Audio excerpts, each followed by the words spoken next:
With new concerns, women will not be diagnosed early enough to survive breast cancer. October is Breast Cancer Awareness Month. Local survivors and those who treat breast cancer are sounding the alarm about proposed guidelines from the U.S. Preventative Service Task Force. Medical reporter Liz Bonus has been following the story. She joins us now with more. Liz. Good evening once again. We are awaiting the final decision from proposed guidelines which say women should put off mammograms by a decade. Now, those who are for this change say it will stop unnecessary aggressive treatment. Those against it that we talked to at TriHealth, however, say it could cost women's lives. Participating in this perfect pink ribbon at an NFL game to raise awareness of breast cancer meant a lot this month to Jessica Week. Just to be so lifted up in love, and everybody cares about people who are going through breast cancer treatment, it's really huge.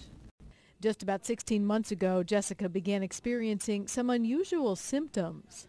My red flag was a drop of blood because the tumor was wrapping around a tendon or something and pulling to turn my nipple inside out.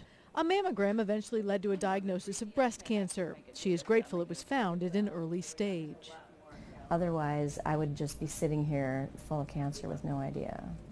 Dr. Susan Weinberg is the co-medical director of the Mary Jo Cropper Center for Breast Care.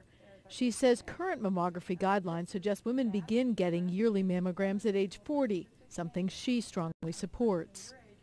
Lately, however, there's been some newer questionable guidelines that we've been hearing about. So we thought it was important, especially this Breast Cancer Awareness Month, to really kind of clear up some of the confusion. What should you know about getting a mammogram? The U.S. Preventative Task Force recently drafted these newer guidelines. What they are preliminarily suggesting is that we stop doing mammograms between the ages of 40 and 50.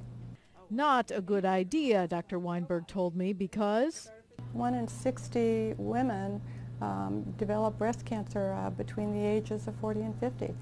The task force members have expressed concerns that younger women will get aggressive treatment for early cancers that otherwise would never advance. But experts disagree on how often that happens. They're saying that those numbers can be up to 40 or 50%. We think it's closer to 4%. Dr. Weinberg says talk to your own healthcare provider about when you should start getting mammograms, because her concern? What's going to happen is that patients who develop breast cancer between 40 and 50 are going to be developing breast cancer at later stages. Now, the big concern, of course, is that if you change the guidelines, you could change insurance coverage for mammography in that group of women 40 to 50.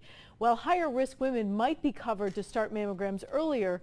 As you heard at the top of the show, more than half of those diagnosed have no family history of this disease, so they may not know to even start it early. Brad? Liz, thank you. The American Cancer Society still recommends that women have mammograms yearly at age 40.